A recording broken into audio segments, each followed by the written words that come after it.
بس ابھی چلو۔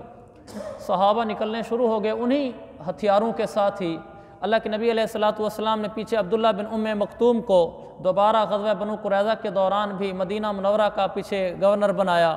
ان کو پیچھے ذمہ داری سونپی کہ آپ نے یہاں رہنا ہے، اور آپ نے حضرت علی رضی اللہ عنہ کے ہاتھ میں جھنڈا دے دیا کہ جلدی سے جھنڈا لے کر وہاں بنو قریظہ کے محلوں کے پاس چلو، ان کے قلعے کے پاس چلو، پیچھے سے میں بھی آ رہا ہوں، صحابہ بھی آ رہے ہیں۔ حضرت علی رضی اللہ عنہ جھنڈا لیا اور دوڑ پڑے، وہاں پہنچ گیا بنو قریظہ کے قلعے کے باہر، تو جھنڈا لہرانا شروع کر دیا، ادھر سے مسلمان پہنچنا شروع ہو گئے۔ ان کو اندازہ ہو گیا کہ اب جنگ ہوگی، کیونکہ ان کو اپنی بدبختی کا تو پتہ تھا کہ اتنا بڑا چھرا ہم نے مسلمانوں کے پیچھے پیٹھ میں گھونپا ہے، جو کل میں نے بتایا تھا کہ اللہ کے نبی علیہ السلام نے ہمیشہ ان کے ساتھ صدق و وفا کا معاملہ کیا۔ ان کے سردار کعب بن سعد نے بنو نذیر کے سردار حیی بن اخطب سے کہا بھی تھا کہ میں اس شخص کے ساتھ بدعہدی نہیں کر سکتا، ان کا نبی سچا نبی ہے اور اس نے ہمیشہ ہمارے ساتھ سچائی وفاداری والا معاملہ کیا ہے، ایسے آدمی کے ساتھ کیے ہوئے معاہدے کو توڑ دینا، بدعہدی کرنا میری ضمیر شرافت کے خلاف ہے۔ خیر اس نے اس کو مجبور کر لیا تھا اور کہا تھا کہ میں تمہارے ساتھ رہوں گا، کل کوئی مشکل وقت آئے گا تو میں تمہارے ساتھ رہوں گا، بدعہدی کر دو۔ انہوں نے وعدہ توڑ دیا تھا۔ تو اور پھر انہوں نے پیچھے سے جہاں مسلمانوں کی عورتیں تھیں، ان بدبختوں نے وہاں چکر لگوائے تھے، حتیٰ کہ ان کا ایک آدمی وہاں پھر رہا تھا اسلحہ سے لیس ہو کر، اور اندر صرف بچے ہیں اور عورتیں ہیں۔ وہ تو حضرت صفیہ رضی اللہ عنہ کا اللہ تعالی ہم سب کی طرف سے جزائے خیر عطا فرمائے کہ انہوں نے ہمت کی اور جواں مردی والا کام کیا اور آ کر اس کو موت کے گھاٹ اتار دیا، اور وہ تو ورنہ پیچھے سے حملہ کرنے لگے تھے۔ حضرت نعیم نے جا کر اگر وہ تدبیر نہ کی ہوتی تو انہوں نے تو واقعی مسلمانوں کو اپنے بس تک کچل کے رکھ دینا تھا، ان کے بس میں تھا تو انہوں نے مسلمانوں کا کچھ بھی نہیں چھوڑنا تھا، یہ ان کے منصوبے تھے۔ اتنے بدبخت اور بدعہد اور اتنے فراڈی اور اتنے نقصان پہنچانے والوں کو تو ذرا بھی چھوٹ نہیں ملنی چاہیے تھی، عقلی طور پر بھی اور شرعی لحاظ سے بھی نہیں ملنی چاہیے تھی۔ تو جب حضرت علی نے جا کر وہاں جھنڈا لہرایا تو ان کو اپنے وہ کرتوت نظر آنا شروع ہو گئے، تو وہ سارے قلعے کے اندر بند ہو گئے اور ادھر سے سارے صحابہ چلنا شروع ہو گئے۔ صحابہ جب جا رہے تھے راستے میں پہنچے تو دیر ہو گئی بنو قریظہ تک پہنچتے، اس لیے کہ جو راستے اختیار کر کے جا رہے تھے تھوڑے تھوڑے کر کے جا رہے تھے، ان کو دیر ہوئی تو عصر کی نماز کا ٹائم راستے میں ہو گیا اور عصر قضا ہونے لگی۔ اب صحابہ کے دو دھڑے ہو گئے اس بات کے بارے میں کہ اللہ کے نبی نے فرمایا تھا کہ عصر بنی قریظہ میں ہی پڑھنا، یعنی ان کے بنو قریظہ کے محلے میں ہی جا کر پڑھنا، یہ تو راستے میں عصر کا ٹائم ہو گیا۔ اب صحابہ کی دو جماعتیں ہو گئیں، دونوں نیک نیتی پر مشتمل ہیں۔ ایک صحابہ کی جماعت یہ کہہ رہی تھی کہ اللہ کے نبی کے لفظ دیکھو، لفظ لا یصلین احد العصر الا فی بنی قریظہ، کہ تم عصر کی نماز بنو قریظہ میں ہی پڑھنا، لہذا راستے میں کیسے پڑھ سکتے ہیں؟ آپ نے ہی کا لفظ لگایا ہے، لہذا ہم تو بھائی ادھر ہی پڑھیں گے چاہے عصر ختم ہی ہو جائے، یعنی سورج غروب بھی ہو جائے ہم عصر یہاں نہیں پڑھیں گے، کیونکہ آپ نے کہا جو ہے کہ ادھر ہی پڑھنا۔ دوسرے صحابہ نے کہا کہ نہیں، اللہ کے نبی کی مراد یہ تھی کہ بھائی اتنا جلدی جلدی چلو کہ عصر ادھر ہی پڑھنی ہے، بس یہ مطلب نہیں تھا آپ کا کہ اگر راستے میں لیٹ ہو جاؤ تو عصر ہی چھوڑ دینا۔ اب دونوں کی بات تو ٹھیک لگتی ہے، تو آدھے صحابہ نے تو نماز ہی نہیں پڑھی، وہ بنو قریظہ چلے گئے، سورج غروب ہو گیا انہوں نے وہیں جا کر پڑھی، اور آدھے صحابہ نے راستے میں ہی پڑھ لی۔ عجیب بات یہ ہے کہ اللہ کے نبی کے سامنے بعد میں یہ بات رکھی بھی گئی کہ یا رسول ہم تو ایسے ہو گئے تھے جب آپ بنو قریظہ پہنچ گئے کہ بعض نے یہیں آ کر عصر پڑھی، عصر قضا ہو گئی تھی، اور بعض نے راستے میں پڑھی ہے، دونوں کی نیتیں یہ تھیں، دونوں نے آپ کی حدیث سے یہ سمجھا، پہلے گروہ نے آپ کی حدیث سے یہ سمجھا، دوسرے گروہ نے آپ کی حدیث سے یہ سمجھا، اپنی سمجھ کے مطابق انہوں نے ایسا کر لیا۔ تو کیسے حکم ہے؟ اللہ کے نبی نے کسی کو غلط نہیں کہا، دونوں کو گویا کہ آپ نے ٹھیک قرار دیا ہے۔ اس سے وہ بڑا اصول نکل آیا جو ہمارے ائمہ اربعہ ہیں، امام ابو حنیفہ، امام شافعی، امام مالک، امام احمد، یہ چاروں کے چاروں امام حدیث لیتے ہیں، اور ایک امام کہتا ہے کہ اس حدیث سے یہ مطلب ہے،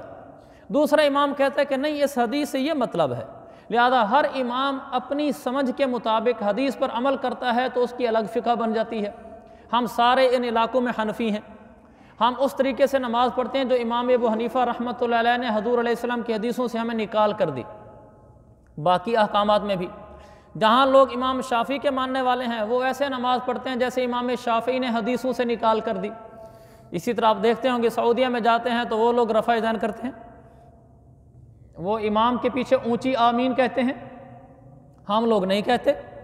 ان دونوں اماموں کے پاس حدیثیں ہیں، ان کے پاس بھی حدیثیں ہیں، مدرسوں میں پڑھائی جاتی ہیں، ہم نے پڑھی ہوئی ہیں، ان اماموں کے پاس بھی حدیثیں ہیں۔ یہ اللہ کے نبی نے دستور بیان کر دیا، اگر کسی انسان میں قرآن و حدیث کو سمجھنے کی صلاحیت ہو، جیسا کہ صحابہ میں تھی کہ وہ تو قرآن و حدیث کے حافظ کیا تھے، وہ تو بڑے درجے کے عالم اور فقیہ تھے، تو جب ان بڑے درجے کے صحابہ میں جو علم کے ستون تھے ان میں اختلاف ہو گیا تھا، بڑے صحابہ میں اختلاف ہو گیا تھا، جو باقی نئے صحابہ تھے جن کو زیادہ اتنے قرآن و حدیث پر عبور نہیں تھا، وہ انہوں نے بڑے صحابہ کی بات مان کر ویسے عمل کر لیا۔ اللہ کے نبی نے دونوں کو غلط اس لیے قرار نہیں دیا کہ ہمیں ضابطہ بتا دیا کہ اللہ کے نبی کو تو اللہ نے سارا دین بنوانا تھا، اللہ کو پتہ تھا کہ کل فقہا آنے ہیں اور ایک ایک حدیث سے دو مطلب نکلنے ہیں، لیکن حدیث سے مطلب نکالنے والا وہ یہ صلاحیت رکھتا ہے حدیث سے مطلب نکالنے کی، جس کو اصطلاح میں مجتہد کہتے ہیں۔ مجتہد وہ انسان ہوتا ہے جو پورے قرآن کو جانتا ہو، تمام احادیث کو جانتا ہو، لاکھوں حدیثوں کو جانتا ہو، اور ان کے اندر جو احکامات ہیں ان کو جانتا ہو، پھر اس میں جو ناسخ منسوخ کے احکام ہوتے ہیں، راجح مرجوح کے احکام ہوتے ہیں، متقدم متاخر کے ہوتے ہیں، روات کے ضعیف اور ثقہ ہونے کے ہوتے ہیں، اس میں کافی علوم ہیں جن کی روشنی سے انسان قرآن و حدیث سے مسائل نکالتا ہے، وہ ان چیزوں کو جانتا ہو۔ اس کے بعد اگر وہ کسی حدیث سے کوئی مطلب نکال لیتا ہے تو اس کا وہ نکالنا معتبر ہے، چاہے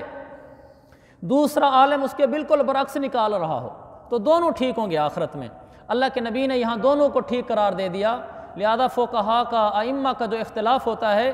ایک مفتی صاحب یوں کہہ رہے ہوتے ہیں، دوسرے مفتی صاحب یوں کہہ رہے ہوتے ہیں، بشرطے کہ دونوں مفتی صاحبان ہوں، یعنی دونوں واقعی صاحب علم صاحب فتویٰ لوگ ہوں، ان میں اختلاف ہو جائے تو یہ کوئی حیرت کی بات نہیں ہے، یہ صحابہ کرام میں بھی ہو جایا کرتا تھا، اور اللہ کے نبی کو پتہ بھی چلا کہ ان میں اختلاف ہے، پھر بھی آپ نے یہ نہیں کہا کہ یہ غلط کر رہے ہیں۔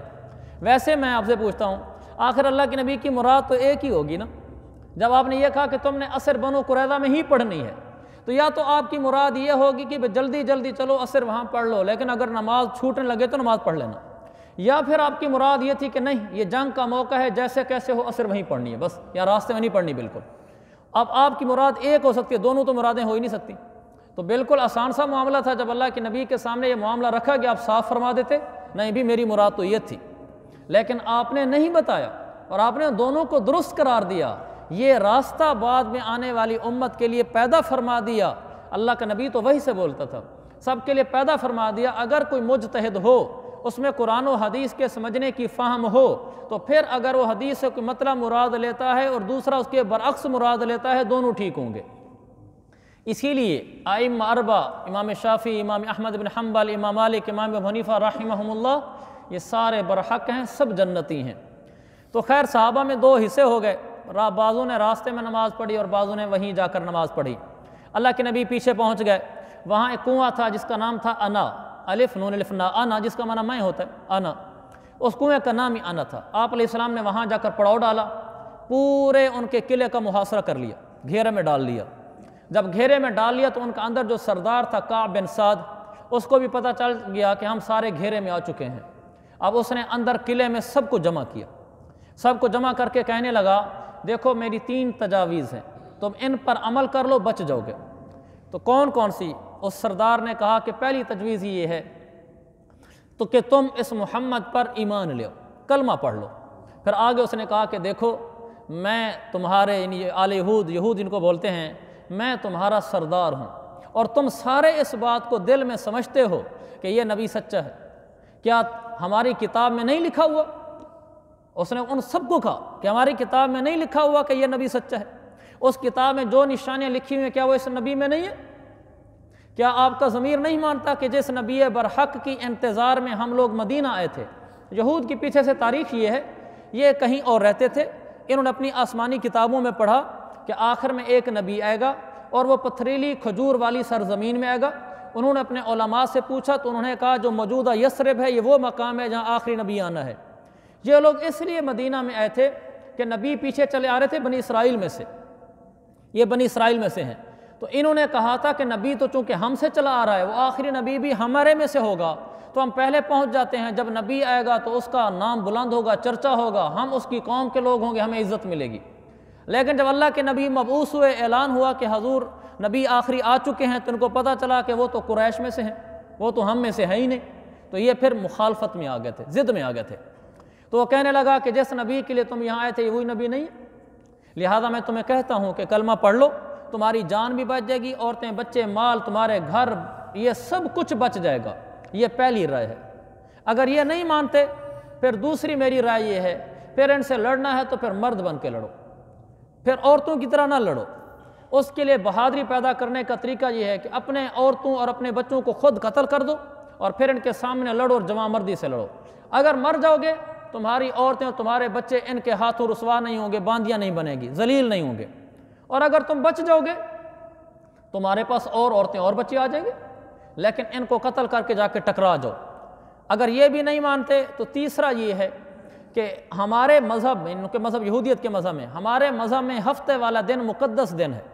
اور اس دن لڑائی کرنا ہمیں منع ہے، تو تم ایسا کرو کہ مسلمان تو بدھ والے دن ہی پہنچ گئے تھے، مسلمان باہر آئے ہوئے ہیں، یہ تو پھیرا لگاتے رہیں گے، ہفتے والے دن مسلمان مطمئن ہوں گے کہ یہ تو آج ان کا مقدس دن ہے اور ان کے مذہب میں لڑائی کرنا منع ہے، آج یہ ہم سے نہیں لڑیں گے، مسلمان اس دن ذرا آرام کریں گے، تم اچانک حملہ کر دو۔ ان کو خیال بھی نہیں ہوگا کہ آج بھی جنگ ہو سکتی ہے، تو تم اچانک حملہ کرو گے، ان کے ہوش اڑ جائیں گے، تمہیں فتح مل جائے گی۔ یہ تین باتوں میں سے کوئی بات میری مان لو۔ ان کے لوگ کھڑے ہو گئے، اللہ نے سزا جو دینی تھی ان کو، انتقام جو لینا تھا، کہنے لگے کہ ہم تیری تینوں باتیں نہیں مانتے، نہ پہلی مانتے ہیں، نہ دوسری مانتے ہیں، نہ تیسری مانتے ہیں، ہم اپنے مشورے خود کریں گے۔ اب وہ سردار کیا کر سکتا تھا، ساری عوامی خلاف ہو گئی، اب وہ آپس میں بیٹھ گئے۔ ان کا مشورہ یہ ہوا کہ ہم سرنڈر کر دیتے ہیں، ہتھیار ڈال دیتے ہیں، فیصلہ اپنا ان کے نبی کے حوالے کر دیتے ہیں، جو فیصلہ کرے گا ہمیں قبول ہے۔ یہ ان کا آپس میں مشورہ ہو گیا، لیکن ابھی تک انہوں نے اپنا کوئی قاصد نہیں بھیجا یہ بتانے کے لیے کہ ہم نے ہتھیار ڈال دیے ہیں۔ انہوں نے آپس میں کہا کہ یہ فیصلہ ان کے نبی تک پہنچانے سے پہلے ایسا نہ ہو کہ ہم مسلمانوں میں سے اپنا ایک ہمدرد آدمی بلوا لیں، اس سے پہلے مشورہ لے لیں کہ یہ ہماری رائے ٹھیک ہے، اس میں ہمارا کوئی نقصان تو نہیں ہے۔ انہوں نے کہا یہ بڑی اچھی بات ہے۔ تب انہوں نے اپنا ایک قاصد بھیجا حضور علیہ السلام کے پاس کہ ہمارے پاس آپ ایک آدمی بھیج دیں، اور انہوں نے آدمی منگوایا تھا ابو لبابہ رضی اللہ عنہ کو، اس لیے کہ ابو لبابہ رضی اللہ عنہ کے باغات اور ان کے کچھ چشمے وغیرہ وہیں تھے، زمینیں اور باغات وہیں تھے، اور پرانا حضرت ابو لبابہ رضی اللہ عنہ کا ان کے ساتھ تعلق بھی تھا، تو انہوں نے ان کا نام اس لیے پیش کیا تھا کہ ان کا چونکہ ہم سے کچھ تعلق ہے، پرانا تعلق چلا آ رہا ہے۔ حضرت ابو لبابہ نے زمانے جاہلیت میں ان سے عہد کیا ہوا تھا کہ ہم دکھ سکھ میں ساتھی ہوں گے، ہم ہر حال میں تمہارا ساتھ دیں گے، اس کو تھوڑا ٹالیں پھر دیں، ہم دکھ سکھ میں تمہارا ساتھ دیں گے۔ تو انہوں نے کہا شاید اس کے دل میں ہمارے بارے میں کوئی رحم ہے، تو اسی سے مشورہ لے لیتے ہیں۔ تو ان کا قاصد آیا اللہ کے نبی کے پاس، تو کہا کہ آپ ابو لبابہ کو ہمارے پاس بھیج دیں، ہم ان سے مشورہ کرنا چاہتے ہیں۔ یہ دستور تھا ہر زمانے میں، قاصد کو کچھ نہیں کہتے تھے، اور قاصد ایک خاص طریقے سے آتا تھا، یعنی وہ اپنے اسلحہ کے بغیر آتا تھا، اور وہ آ کر دور سے کہتا تھا کہ میں پیغام لایا ہوں۔ سب کے ہاں یہ اصول تھا کہ قاصد کو کچھ نہیں کہنا، بھلا قاصد گالی دے کے چلا جائے، اس لیے کہ اگر قاصدوں کا نظام ختم کر دیں گے تو پھر آپس میں معاملے کیسے ہوں گے؟ قاصد تمہیں گالی بھی دے جائے تو تم نے کچھ نہیں کہنا۔ تو قاصد آتے تھے، تو ان کا قاصد آ گیا، مسلمانوں نے اس کی بات سنی، کہنے لگا وہ قاصد کہ ہم سب کا مشورہ ہوا ہے کہ آپ ابو لبابہ کو بھیجیں، ہم نے ان سے ایک ذرا مشورہ لینا ہے۔ اللہ کے نبی نے بھیج دی۔ حضرت ابو لبابہ جب ان کے قلعے میں داخل ہوئے، یہ بھی قاصد کیسے جا رہے تھے تو انہوں نے بھی آگے قتل تو کرنا نہیں تھا، تو جب داخل ہوئے تو ان کے مرد دوڑتے آئے، عورتیں دوڑتے آئیں۔ وہ ڈرامے باز منافق اور یہودی، ہمیشہ سے یہودی سازشی رہا ہے، ہمیشہ سے یہودی اندر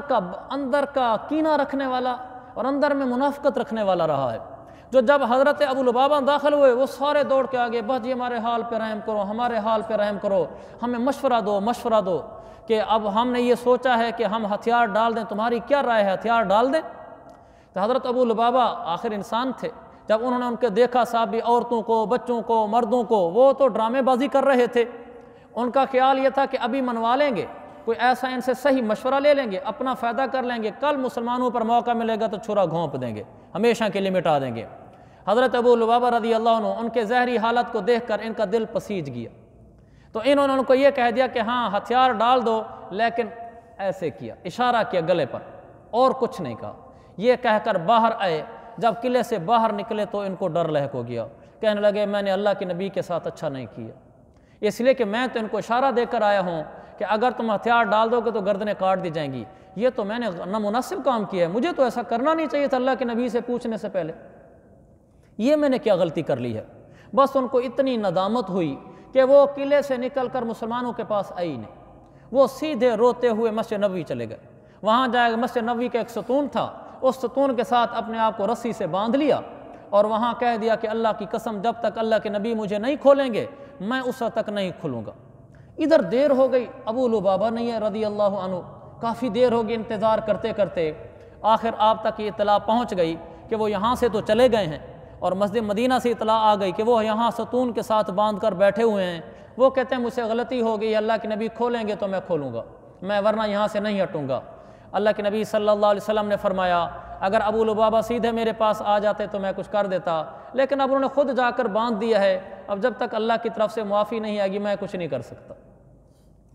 اب بھی وہ ستون موجود ہے، آپ لوگوں نے ماشاء اللہ ریاض الجنہ میں دیکھا ہوگا، ستونوں کے نام لکھے ہوئے ہیں، تو ایک ستون کو لکھا ہوا ہے، ہر ستون کو عربی میں اسطوانہ کہتے ہیں، الف سین طوطے والی اسطوانہ، تو ایک ستون پر لکھا ہوا ہے اسطوانۃ ابی لبابہ، اس پر اوپر لکھا ہوا ہے موٹا اسطوانۃ توبہ، چھوٹا سا نیچے لکھا ہوا ہے اسطوانۃ ابی لبابہ۔ جو لوگ گئے ہیں بسم اللہ، جو نہیں گئے اب دوبارہ وہ جب جائیں تو وہ ستون دیکھیں۔ ستون میں آپ کو بتا دیتا ہوں، ریاض الجنہ میں جب ہم قبلے کی طرف منہ کر کے نماز پڑھ رہے ہوتے ہیں، ہمارے بائیں ہاتھ پر حجرہ شریف ہوتا ہے، اور ریاض الجنہ کے درمیان میں چھوٹا سا دروازہ ہے جس میں سے نفلیں پڑھ پڑھ کے باہر نکلتے ہیں، اس دروازے سے لیفٹ سائڈ پر قبلے کی جانب ستون ہے اسطوانۃ ابی لبابہ، بعین ہی اسی جگہ پر حضرت ابو لبابہ نے اپنے آپ کو باندھا تھا۔ خیر انہوں نے یہاں باندھ دیا، اللہ کے نبی صلی اللہ علیہ وسلم نے وہاں جب یہ پتہ کر لیا کہ ابو لبابہ اس وجہ سے نہیں آئے، اور ادھر سے انہوں نے جب یہ ابو لبابہ کی بات سن لی آپس میں پھر سوچنے لگے کہ اب کیا کریں۔ آخر ان کا فیصلہ یہی ہوا کہ کوئی نہیں اپنا بندہ بھیج دیتے ہیں اور ان کو جا کر بتا دیتے ہیں کہ ہم ہتھیار ڈالتے ہیں، کوئی نہیں خیر ہوگی۔ بس ان کا بندہ آئے اور اللہ کے نبی علیہ السلام سے کہا کہ بس ہم ہتھیار ڈالتے ہیں اور ہم آپ کے ساتھ لڑنا نہیں چاہتے، آپ ہمارا جو بھی فیصلہ کریں ہم تیار ہیں۔ اس پر لکھا ہے مورخین نے، محدثین نے، کہ ان کو ان کی سزا ملنی چاہیے تھی اور ملی بھی صحیح، حالانکہ اس موقع پر زہری حالات کے پیش نظر یہ لوگ آرام سے اندر کئی مہینے تک زندہ رہ سکتے تھے، اپنا آپ بچاؤ کر سکتے تھے، اس لیے کہ ان کے پاس اندر چشمے تھے، ان کے پاس اندر کھانے پینے کا وافر سامان موجود تھا، قلعے کی دیواریں مضبوط تھیں، یہ تو کئی دن تک مسلمانوں کو باہر محاصرہ کروانے پر مجبور کر سکتے تھے اور مسلمانوں کے پاس سامان بھی ختم ہو جاتا، اور مسلمان پہلی جنگ خندق سے تھکے ہوئے تھے اور سردی سخت پڑ رہی ہے۔ یہ 24 جنوری کا واقعہ ہے، بنو قریظہ کا پہلا دن، شدید ترین سردی ہوتی ہے، اور ویسے بھی کتابوں میں لکھا ہے کہ ان دنوں سردی بہت سخت تھی، لیکن اللہ نے ان کے دلوں میں رعب ڈال دیا۔ چند ہی دن، کچھ دن تو لگے خیر وہاں محاصرے میں، لیکن کچھ دنوں بعد ہی انہوں نے ہتھیار ڈال دی، انہوں نے کہا بس آپ ہمارے ساتھ جو معاملہ کریں ہم تیار ہیں۔ آپ صلی اللہ علیہ وسلم نے حضرت محمد بن مسلمہ انصاری کو، جس صحابی کو بھیجا ان کا نام بھی محمد تھا، آپ نے محمد انصاری کو بھیجا اور کہا کہ جاؤ اندر اپنے ساتھ صحابہ لے جاؤ، ان کے مردوں کو الگ کر دو، عورتوں اور بچوں کو الگ کر دو، سب مردوں کے ہاتھ پیچھے باندھ دو اور عورتوں اور بچوں کو الگ کر دو، ان دونوں کو 2 حصوں میں تقسیم کر کے آ جاؤ۔ یہ اندر گئے اپنی نگرانی میں صحابہ سے، سارے مردوں کے بدبختوں کے ہاتھ باندھ دیے پیچھے سے، عورتوں اور بچوں کو الگ کر دیا، واپس آ گئے۔ قبیلہ اوس والے جو بعد میں انصار بنے تھے، اوس اور خزرج 2 بڑے مشہور قبیلے تھے مدینہ کے، یہ بعد میں مسلمان ہو گئے تھے۔ قبیلہ اوس کے بہت سارے لوگ ایسے تھے جن کا پہلے زمانے جاہلیت میں ان بنو قریظہ کے ساتھ اچھے تعلقات اور معاملات تھے، تو اوس والے انصاری صحابہ حضور علیہ السلام کی خدمت میں حاضر ہو گئے، کہنے لگے یا رسول اللہ اگر آپ ہمیں اجازت دیں ان کے بارے میں کوئی ذرا نرمی والا معاملہ ہو جائے، کوئی اچھا فیصلہ ہو جائے، ان کے ساتھ حسن سلوک ہو جائے۔ آپ نے فرمایا کوئی بات نہیں، میں ان کا فیصلہ خود نہیں کرتا، میں تم ہی میں سے کسی ایک آدمی کے حوالے کر دیتا ہوں۔ انہوں نے کہا جی یا رسول اللہ یہ تو آپ نے بڑا اچھا کیا ہے، تو آپ نے فرمایا یہ میں فیصلہ سپرد کرتا ہوں سعد بن معاذ کے۔ سعد بن معاذ ہوئے ہیں جن کے بارے میں نے بتایا تھا کہ یہ پیچھے جنگ خندق کے اندر ان کو ایک زخم لگا تھا اور مدینہ منورہ مسجد نبوی میں تھے، جو بعد میں نے کہا تھا شہید ہو گئے تھے وہیں زخم کے پھوٹنے سے، تو یہ تو ابھی ابتدا دنوں کے واقع ہیں، فوراً ان کا زخم نہیں پھوٹا تھا، یہ ان کو پیچھے مسجد نبوی میں چھوڑ رہے تھے، باقی صحابہ تو بنو قریظہ میں لڑنے آ گئے تھے، یہ تو چل بھی نہیں سکتے تھے، تو اللہ کے نبی نے پیغام بھیجا کہ سعد بن معاذ کو بلا لیا جائے۔ سعد بن معاذ کے پاس قاصد آ گیا، ان کو گدھے پر بٹھایا گیا، سواری وہی موجود تھی، ان کو لے کر آئے۔ جیسے ہی وہ سعد بن معاذ وہاں پہنچے بنو قریظہ میں، تو ان کے ارد گرد صحابہ جمع ہو گئے، انہوں نے کہا کہ اللہ کے نبی نے آپ کے ہاتھ میں فیصلہ دیا ہے، آپ ان کے بارے میں جو چاہیں کریں۔ سعد بن معاذ یہاں جب پہنچے اللہ کے نبی کے قریب تو آپ نے فرمایا قوموا لسیدکم، تمہارا سردار آ گیا ہے، اس کے احترام میں اٹھ کر کھڑے ہو جاؤ۔ تو اس سے بھی معلوم ہوا کہ اگر آپ کا کوئی بڑا آدمی ہے اس کے احترام میں اٹھ کر کھڑا ہونا یہ کوئی بری بات نہیں ہے بلکہ اچھی بات ہے۔ اس کو اللہ کے نبی نے خود کہا ہے کہ قوموا لسیدکم، اپنے سردار کے لیے کھڑے ہو جاؤ۔ سارے کھڑے ہو گئے، حضرت سعد بن معاذ کو نیچے اتارا کیا، وہ نیچے اتر آئے۔ جب نیچے اتر آئے تو انہوں نے پوچھا، پہلے سارے صحابہ بیٹھے تھے، کہا جو میں فیصلہ کروں گا وہ میرا نافذ ہوگا یا صرف میری رائے ہوگی؟ صاحب نے کہا جی اللہ کے نبی نے کہا فیصلہ ہوگا۔ کہا سب کو قبول ہوگا؟ انہیں قبول ہوگا۔ پھر ایسے صحابہ کی طرف اشارہ کیا کہ ہر ایک کو قبول ہوگا میرا فیصلہ؟ انہوں نے کہا جی ہر ایک کو قبول ہوگا۔ جب یہ ہر طرف آوازیں آ چکی کہ ہر طرف قبول ہوگا، پھر کہنے لگے کہ آج سعد وہ فیصلہ کرے گا جس میں کسی ملامت گر کی ملامت کی پرواہ نہیں کرے گا اور رب کو خوش کر دے گا۔ اس لیے کہ حضرت سعد بھی اوس میں سے تھے، ان کے بھی ان کے ساتھ پیچھے تعلقات پرانے زمانے میں رہے ہیں، تو آج دو راہیں تھیں۔ ایک راہ تو یہ تھی کہ یہ ان کو کہہ دیتے اچھا ان کو کچھ نہ کہو، لیکن اس میں ان کا ضمیر گوارا نہیں کر رہا تھا، اور دوسری راہ یہ تھی کہ ان بدبختوں نے اسلام کی جڑیں کاٹنے کی کوشش شروع کی اور اب تک کر رہے ہیں، لہذا ان کو جڑ سے اکھیڑ دیا جائے۔ تو انہوں نے کہا آج سعد وہ فیصلہ کرے گا جس سے رب راضی ہوگا۔ پھر کہنے لگے کہ میرا فیصلہ یہ ہے ان کے سارے مردوں کو قتل کر دو اور ان کی ساری عورتیں اور بچوں کو قیدی بنا لو، اور ان کا جتنے اموال اندر پیسہ مال جو کچھ ہے وہ مال غنیمت بنا کر سارا تقسیم کر دو۔ اللہ کے نبی نے جب یہ فیصلہ سنا آپ کا چہرہ کھلکھلا اٹھا۔ آپ نے فرمایا سعد تو نے وہ فیصلہ کیا ہے جو ساتواں آسمان سے اوپر میرا رب کر چکا تھا، کہ تو نے وہی فیصلہ کیا ہے، رب بھی یہی چاہتا تھا کہ یہی ہونا چاہیے۔ پھر آپ صلی اللہ علیہ وسلم نے یہ فیصلہ سنا دیا کہ اندر جاؤ اور ان کو سب کو لے کر آؤ۔ صحابہ گئے فاتحانہ طور پر قلعے کے اندر، سارے مرد ایسے پیچھے ہاتھ بندھے ہوئے اور عورتیں اور بچے ان کو لے کر آ گئے۔ وہاں مدینہ منورہ میں بنت حارث ایک خاتون تھیں، ان کا بہت بڑا وسیع گھر تھا، ان کے گھر میں انہوں نے سب کو اندر بند کر دیا۔ جب ان کو وہاں بند کر دیا گیا تو اللہ کے نبی نے فرمایا مدینہ منورہ شہر میں مختلف جگہوں پر خندقیں کھود دو، یعنی گڑھے کھود دو۔ گڑھے کھود دیے گئے۔ پھر آپ صلی اللہ علیہ وسلم نے صحابہ کو متعین کر دیا کہ ان کے گھر میں جہاں یہ سارے بند ہیں تھوڑے تھوڑے ان میں سے افراد مثلا 10 20 آدمی لے کر آؤ۔ تو ایک دو صحابی جاتے تھے اور وہاں جا کر آواز دیتے تھے کچھ افراد کو، ان کو بلا کر باہر لے آتے تھے اور ادھر دروازہ لگا دیتے تھے۔ خندق کے قریب آتے گردن بدبختوں کی اڑا کے اندر پھینک دیتے تھے۔ ان سب کو ایسے مارتے گئے، اور جب پیچھے وہ بچے ہوئے تھے مثلا کچھ جا رہے تھے اور پیچھے جو بیٹھے ہیں وہ تو پریشان ہیں، ان کو نہیں پتا باہر کیا ہو رہا ہے، ان کو لے کر کدھر لے کر جا رہے ہیں۔ تو وہ انہوں نے پھر پوچھا کعب بن سعد سے کہ آپ بتاؤ ان کے ساتھ کیا ہو رہا ہے وہاں جا کر؟ کہنے لگو بدبختو تمہیں آج تک عقل نہیں ہے۔ اس وقت بھی کہا تھا یہ جملہ، جب ان تینوں رائےوں کو انہوں نے قبول نہیں کیا تھا تو اس وقت کعب بن سعد نے کہا پیدائش کے دن سے لے کر آج تک تمہیں کبھی عقل نہیں ہے، ہمیشہ بے وقوفوں والی بات کرتے ہو۔ پھر جب انہوں نے دوبارہ پوچھا کہ ان کو باہر لے کر جا رہے ہیں کیا کرتے ہیں، ان کا کوئی فیصلہ شاید بدل گیا ہو، ہمیں تو بتایا کچھ نہیں۔ پھر کعب بن سعد نے کہا تمہیں زندگی میں کبھی عقل نہیں ہے، تم عقل سے نہیں دیکھتے کہ بلانے والا آدمی ایک ہی ہے اور جتنے جا رہے ہیں ان میں سے کوئی ایک بھی واپس پلٹ کے نہیں آ رہا۔ کہا مجھے میرے رب کی قسم سب کو قتل کیا جا رہا، تمہیں خود عقل استعمال کرنی چاہیے۔ آخر سب کو بلا کر بدبختوں کو موت کے گھاٹ اتار دیا گیا۔ ان کا سردار تھا حیی بن اخطب بنو نذیر کا، یہ وہ تھا جس نے کہا تھا بنو قریظہ کے سردار کعب بن سعد سے کہ مسلمانوں سے بد عہدی کر دو اور تم توڑ دو، کل دکھ سکھ ہوگا میں تمہارے ساتھ ہوں، اور اس نے اپنے وعدے کو پورا نبھایا تھا۔ جب وہ مشرکین مکہ ابو سفیان کا لشکر بھاگ گیا تھا، یہ یہاں آ کر بنو قریظہ میں ٹھہر گیا تھا اپنے وعدے کو پورا کرنے کے لیے کہ میں نے کہا تھا کہ میں تمہارے ساتھ رہوں گا اگر مسلمانوں پر ہمیں غلبہ حاصل نہ بھی ہو سکا۔ یہ وہی حیی بن اخطب تھا۔ اس کو جب مدینہ میں لایا گیا، اس کے ہاتھوں کو یہاں گردن کے پیچھے باندھا ہوا تھا، اس کو مسجد نبی میں لایا گیا تو اس نے اپنے کپڑوں کو ہر طرف سے 2 4 انگل پھاڑا ہوا تھا اپنی اکڑ میں کہ میرے ان کپڑوں کو کل مال غنیمت میں ڈال کر مسلمان تقسیم نہ کریں، یہ کسی کام ہی نہ آئے ان کے۔ جب لایا گیا تو اس بدبخت نے اللہ کے نبی سے کہا تو اس سے دشمنی مول لینے کا مجھے ابھی بھی کوئی افسوس نہیں، لیکن ایک بات ہے یہ ہم نے شروع سے دیکھا ہے، وہ کہنے لگا یہ ہم نے شروع سے دیکھا ہے جو اللہ سے لڑتا ہے وہ مغلوب ہوتا ہے۔ ہم اللہ سے ٹکر لے بیٹھے تھے کیونکہ پتہ تو تھا ان کو کہ سچا نبی ہے، کہ ہم اللہ سے ٹکر لے بیٹھے تھے تو پھر ایسے ہونا ہی تھا، پر اللہ کے نبی نے اس کو بھی قتل کروا دیا، یہ بھی قتل ہو گیا۔ جو پیچھے رہ گئے تھے بچے اور عورتیں، ان کے بارے میں اللہ کے نبی صلی اللہ علیہ وسلم نے فرمایا، ایک صحابی تھے ان کو ان کے ساتھ بھیجا، سعد بن زید، کہا کہ ان کو لے جاؤ اور وہاں جا کر بازار میں ان کو بیچو۔ تو ان کو جا کر وہاں بیچا، اس کے بدلے میں آپ علیہ السلام نے گھوڑے خریدے اور کچھ زرہیں خریدی اور ڈھالیں خریدیں، گھوڑے اور ڈھالیں خرید کر وہ باندیاں اور بچے جو تھے غلام تھے ان سب کو وہاں بیچ دیا۔ پھر آخر میں جا کر جب ان کے قلعے کا معائنہ کیا گیا جہاں ان کو گرفتار کیا گیا تھا، اندر بہت بڑا سامان جنگ موجود تھا مسلمانوں سے لڑنے کے لیے۔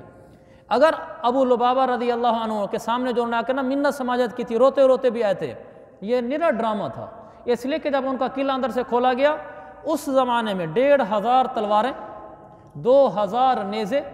300 زرہیں، 500 ڈھالیں موجود تھیں۔ اتنی بڑی تعداد میں تو مسلمانوں کے پاس کبھی جمع نہیں ہوئی،